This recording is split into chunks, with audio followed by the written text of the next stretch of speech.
Pat Goss is standing by, this time with some special advice for viewers who are unhappy with the cars they've chosen. Pat? I've been reading a lot of mail, John, and I keep seeing the same thing over and over, the unsolvable problem. And here's a good example. This letter is from Victor F. Milo of Hagerstown, Maryland.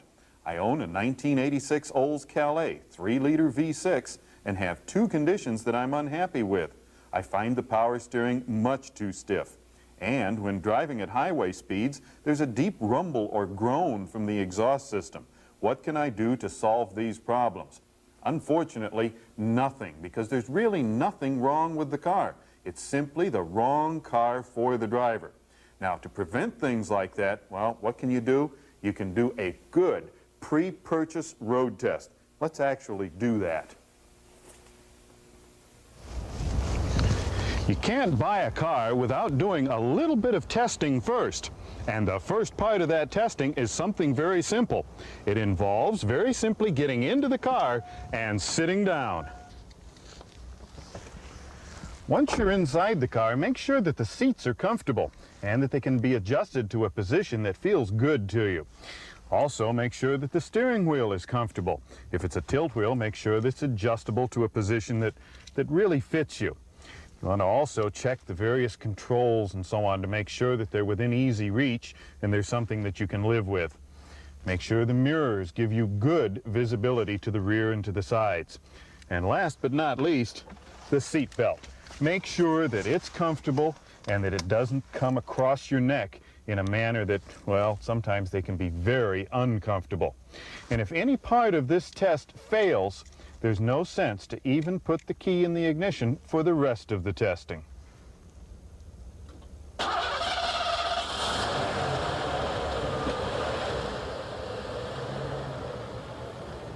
When you get down to actually driving the car, one thing that you want to do is you want to take it to a side street or something like that and parallel park the car. This will give you a good idea as to the way the steering feels during low-speed maneuvers and so on. Is it too heavy? Is it too light? It'll also give you a very good idea as to how you can see the car. Visibility is very important. Once you've done that, you'll want to go on and you'll do all of the normal things that you would in driving your automobile. Now that the car has passed the preliminary tests, it's time for some serious testing. And for this, I would recommend that you take a passenger along, somebody in the back seat of the car, to give you additional input. I've asked my friend Martin to come along with me on this one. Hi, Martin. Okay. Okay, you ready to take a ride? Sure. Good.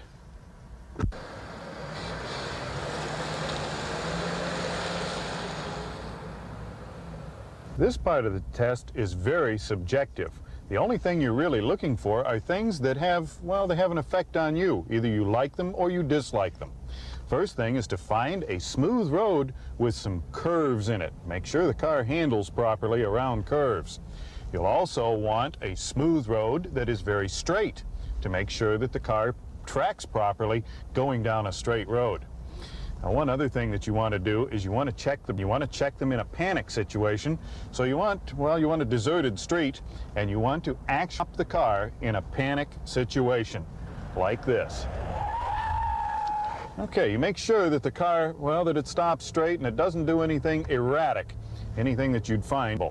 The rest of the test, that's pretty simple. You do some things that you would do in normal driving. You find a spot where you can accelerate the car. What you're going to do is simply make sure that the car is capable of accelerating to a degree that you find acceptable. Along with, you check the automatic transmission in the car. Many automatic transmissions, they tend to shift a little bit funny. And you may find the way the transmission shifts in the particular car that you're checking, you may find it objectionable. Now, so much for that. The rest of the testing, we have to do something a little bit different.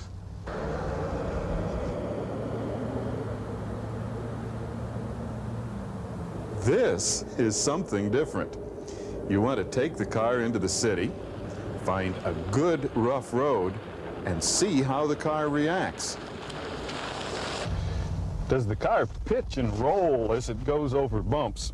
or does it bottom out, or do anything else that you find really obnoxious on these rough streets. And make sure that the rough streets that you pick, well, that they're as rough as anything that you're apt to encounter in your normal day-to-day driving.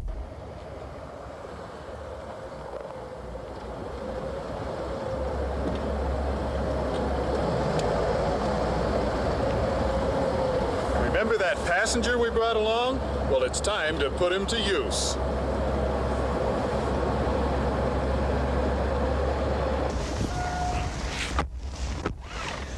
Now, what you want to do during each part of this test is that you want to swap places with the person that you brought along with you. You want to have that person drive and you get in the back seat and check all of the things that are relative to comfort and so on.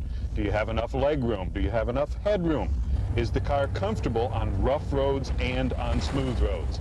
What you're really doing is you're putting yourself in the position of your passengers.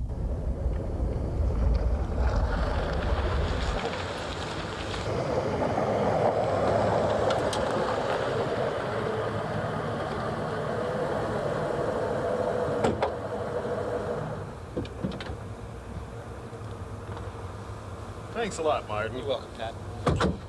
Now, to finish our pre-purchase road test, we have some very basic things that we have to do. First, check the fit and the finish of the car. Make sure that everything's properly attached and that it matches everything else like it should. And if you find any problems at this point or any place through the road test, write them down and also get them written into the sales contract. Check the trunk. Make sure that it's big enough and that it's laid out in such a manner that it suits your needs. Another thing that you have to be aware of is that you never do any of this road testing or anything in the rain. Cars always look better, they feel better, and they sound better when it's raining. So you don't check it out in the rain. You also have to keep in mind that this automobile is going to be with you for a long period of time, and that little things, well, over a period of time, they become big things. So take the time that's necessary to check the car out with the road test and go over it thoroughly to avoid the unsolvable problems later on. And if you happen to have a question or a comment, how about writing to us here at Motor Week, Owings Mills, Maryland, 21117. That's Motor Week, Owings Mills, Maryland, 21117. Choosing the right car